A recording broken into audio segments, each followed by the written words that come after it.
ఓ పక్కన హౌతీ తీవ్రవాదులు రెచ్చిపోతా ప్రపంచ వాణిజ్యాన్ని స్తంభింపచేసేందుకు ఆ వైపుకు వస్తున్న వాణిజ్య నౌకల మీద ఎడతెరిపి లేకుండా దాడులు చేస్తున్నారు. దగ్గరగా 65కు పైగా దాడులు చేశారు.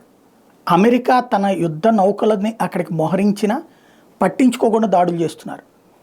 అమెరికా వాళ్ళు ఆయా మిస్సైల్స్ అంటే హౌతీ వాళ్ళు వేస్తున్న మిస్సైల్స్ని మధ్యలో ఆపుతున్నా వాళ్ళు 10 మిస్సైల్స్ వేస్తే వీళ్ళు 9 ఆపగలుగుతున్నారు. ఒకటి వచ్చి ఏదో ఒక వాణిజ్య నౌకను ధ్వంసం చేస్తుంది, దాంతో నాశనం అవుతుంది. ఇలా కంటిన్యూగా ఎడతెరిపి లేకుండా దాడులు చేస్తుంటే అలాంటి వాళ్ళకి ఇప్పుడు రష్యా అండగా ఉందా? రష్యా ఇరాన్ మిత్రులు, హౌతీ తీవ్రవాదులు నడిపించేది ఇరాన్. ఇప్పుడు ఇరాన్ ఏం చేస్తుంది? హౌతీ తీవ్రవాద ముఠా నాయకుల్ని రష్యా దగ్గరికి, చైనా దగ్గరికి, ఉత్తర కొరియా దగ్గరికి పంపిస్తోంది. తద్వారా తీవ్రవాదులకి కొత్త ఆశ్రయాన్ని ఇస్తుంది. వీళ్ళు కూడా హౌతీ తీవ్రవాదులు ఏం చేస్తున్నారు? అమెరికా, యూరోప్ దేశాల వాణిజ్య నౌకల మీద దాడి చేస్తున్నారు. ఈవెన్ భారత వాణిజ్య నౌకల మీద కూడా దాడి చేశారు.